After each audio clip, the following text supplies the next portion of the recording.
하나님께서 주시는 말씀 전도서 9장입니다. 전도서 9장 11절부터 마지막 18절 말씀입니다. 9장 11절부터 18절입니다. 내가 다시 해 아래에서 보니 빠른 경주자들이라고 선착하는 것이 아니며 용사들이라고 전쟁에 승리하는 것이 아니며 지혜자들이라고 음식물을 얻는 것도 아니며 명철자들이라고 재물을 얻는 것도 아니며 지식인들이라고 은총을 입는 것도 아니니 이는 시기와 기회는 그들 모두에게 임함이니라. 분명히 사람은 자기의 시기를 알지 못하나니 물고기들이 재난의 그물에 걸리고 새들이 올무에 걸림같이 인생들도 재앙의 날이 그들에게 호련히 임하면 거기에 걸리느니라. 내가 또 해 아래에서 지혜를 보고 내가 크게 여긴 것이 이러하니 곧 작고 인구가 많지 아니한 어떤 성읍에 큰 왕이 와서 그것을 에워싸고 큰 흉벽을 쌓고 치고자 할 때에 그 성 가운데 가난한 지혜자가 있어서 그의 지혜로 그 성읍을 건진 그것이라. 그러나 그 가난한 자를 기억하는 사람이 없었도다. 그러므로 내가 이르기를 지혜가 힘보다 나으나 가난한 자의 지혜가 멸시를 받고 그의 말들을 사람들이 듣지 아니한다 하였노라. 조용히 들리는 지혜자들의 말들이 우매한 자들을 다스리는 자의 호령보다 나으니라. 지혜가 무기보다 나으니라. 그러나 죄인 한 사람이 많은 손을 무너지게 하느니라. 아멘. 할렐루야. 아침에 추운 날씨인데요. 오늘 하루도 하나님의 은혜가 충만한 우리 모든 성도님 되시기를 주님의 이름으로 축원합니다. 온라인으로 함께 예배드리고 계신 양계준 권사님, 조홍봉 권사님, 정창희 장로님, 김용 권사님, 안금용 권사님, 임승자 집사님, 이용수 권사님, 안친환 권사님, 김성자 권사님, 김종문 장로님, 박종순 권사님, 주님의 이름으로 축복합니다. 임희경 권사님 남편 되시는 김진음 성도께서 어제 밤에 상태가 조금 좋지 않아서 앰뷸런스를 타고 서울대병원으로 응급실로 가셨습니다. 그래서 어제 검사를 쭉 받았는데요. 월요일날 담당 교수 진료 예약이 되어 있어서 그때까지 내일까지 병원에 아마 계셔야 될 것 같습니다. 건강한 모습으로 돌아오실 수 있도록 성도님들 기도해 주시기를 부탁을 드립니다. 전도서의 말씀을 우리가 이제 함께 나누고 있는데요. 전도서는 이제 솔로몬이 그의 인생을 쭉 살아오면서 이제 나이가 들었을 때 인생을 돌아보면서 기록한 책이 이제 전도서입니다. 그래서 이 전도서는 우리의 인생을 어떻게 살아야 되는가 하는 인생의 지침서, 또 안내서, 가이드북 이런 성격을 가지고 있는 것이 이제 전도서의 말씀인데요. 우리가 이제 생극이라는 곳, 음성군이라는 이런 곳, 원래 살던 분들은 여기 가면 뭐가 있고 길이 어떻게 됐고 대부분 다 아시죠. 그러나 다른 곳에 있다가 생극에 이사를 왔다던가 또는 생극에 들리러 온 사람들은 잘 모르지 않습니까? 그때 필요한 것이 뭐냐면 안내도가 필요합니다. 길이 이렇게 되어 있고 여기 이런 면사무소가 있고 우체국이 있고 농협이 있고 이런 안내도가 필요하다라는 거죠. 그래서 어떤 지역에 갔을 때 그런 안내도가 있으면 쉽게 길을 찾을 수가 있죠. 근데 물론 어떤 분들은 보면 안내도가 있어도 잘 찾지 못하는 분들도 있을 수는 있겠죠.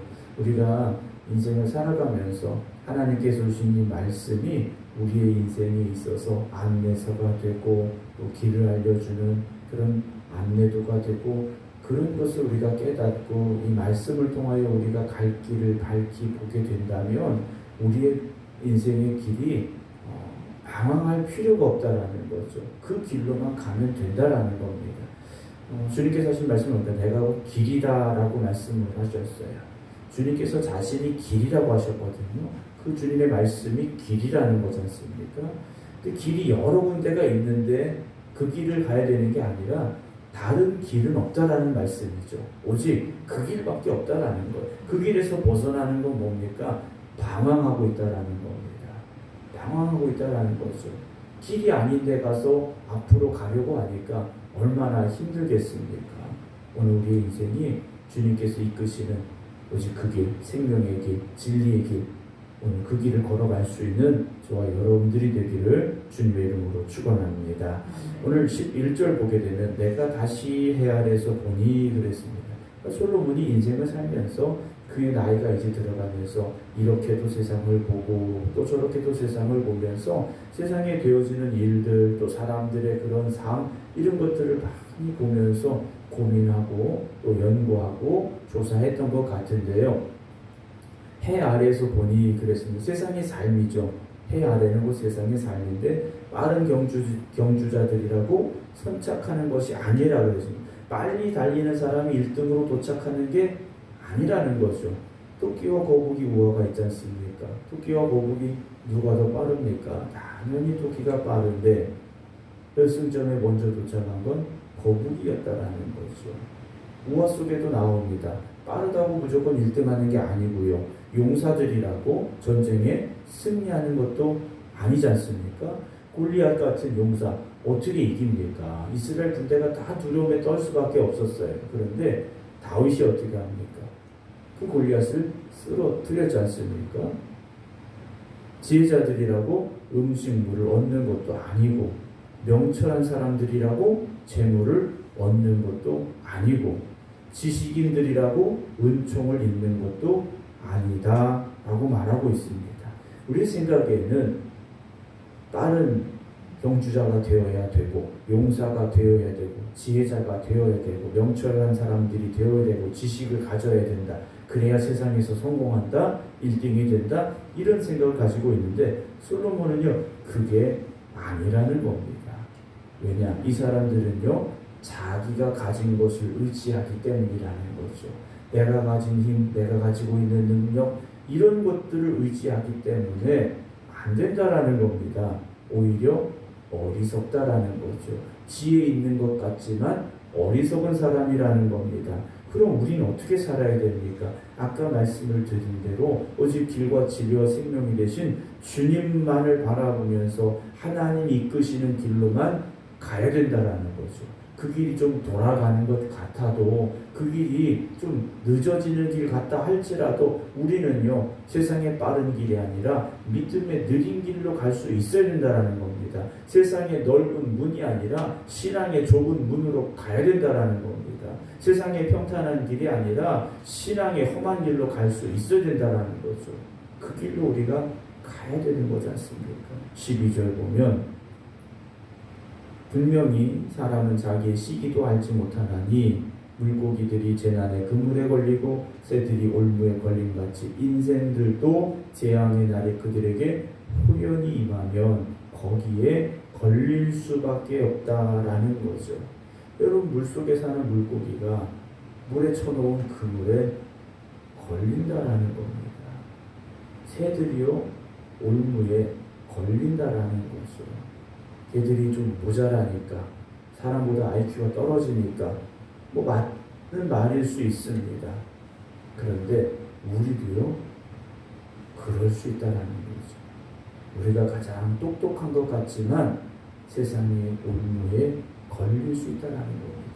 그물에 걸릴 수 있다는 거죠.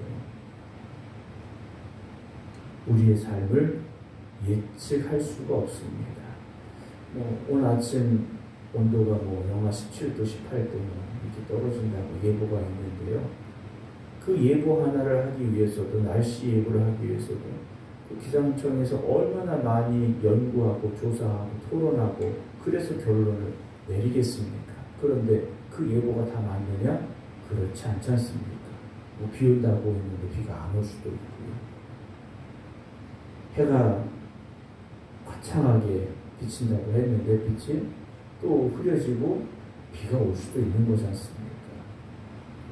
우리가 아무리 예측하고 대비하고 준비한다 할지라도요 그것은 우리 인생을 완벽하게 보호해주는 방법이 또 길이 될 수 없다라는 거죠. 근데 세상 사람들은 그렇게 말하지, 운이 안 좋았어 라고 말합니다. 또는 운이 좋았어 라는 이야기들을 하기도 합니다. 그러나 우리는 우연이 아니지 않습니까? 운이 아니지 않습니까? 하나님의 뜻이고 하나님의 섭리가 있음을 깨닫고 고백할 수 있어야 됩니다. 그렇기 때문에 하나님의 뜻과 섭리가 있기 때문에 우리는 하나님 말씀대로 살아야 되고 하나님이 기뻐하시는 길로 가야 된다는 거죠. 내 힘으로 된다면 여러분 하나님 필요 없습니다. 그저 운이고 우연이라면 하나님의 섭리가 무슨 의미가 있겠습니까? 그렇지 않다 하는 것이죠. 13절입니다. 내가 또 해 아래에서 지혜를 보고 내가 크게 여긴 것이 이러하니, 솔로몬이요 보고 아주 놀랍게 여긴 게 하나 있습니다. 그게 뭐냐면 14절에 곧 작고 인구가 많지 아니한 어떤 성읍에 큰 왕이 와서 그것을 에워싸고 큰 흉벽을 쌓고 그 성을 치려고 하고 있습니다. 그러니까 이 전쟁이요 상대가 안 되는 전쟁이 벌어진 거예요. 일방적으로 그 성이 이제 점령당할 수밖에 없는 상황이 된 건데 15절에 그 성읍 가운데 지혜자가 있었는데 이 지혜자가요 가난한 지혜자였습니다. 그러니까 평소에 인정받지 못하는 그런 지혜자가 한 명이 있었는데 그의 지혜로 그 성읍을 건진 거예요. 별 볼 일 없던 사람인 것 같은데 그 사람이 어떤 지혜를 해가지고 그 성이 안전하게 전쟁에서 보호함을 입었더라는 거예요. 그런데 그 가난한 자를 기억하는 사람이 없었다라는 거죠. 이 사람이 기억되지 않는 이유는 뭡니까? 전쟁에서 그 성을 구했습니다. 얼마나 큰일 했습니까? 그런데 가난하니까 사람들에게서 쉽게 잊혀졌다라는 거죠. 세상은 어떻습니까? 이런 지혜를 중요한 게 여기는 게 아니라 누가 돈이 많은지 누가 더 큰 권력을 가졌는지 여기에 더 관심을 가지고 있지 진정한 지혜에 대해서는요 관심이 없다라는 거죠. 우리가 살아가는 이 시대에 사람들이 쫓아가는 게 뭡니까? 돈과 권력이지 않습니까? 돈을 더 많이 벌려고 하고 권력을 더 많이 가지려고 하고, 근데 하나님께서는요 돈과 권력이 중요한 것이 아니라 말씀하시지 않습니까? 참된 지혜를 가져야 된다는 거죠. 하나님이 주시는 그 지혜를 가져야 된다는 겁니다. 사람들에게 잊혀지는 그런 가난함, 그것을요 세상은요 중요하게 생각하지 않습니다. 오늘 우리가 정말 하나님이 보시기에 기뻐하실 수 있는 삶을 살아가기를 주님의 이름으로 축원합니다. 세상 사람들에게는 잊혀질 수 있어요.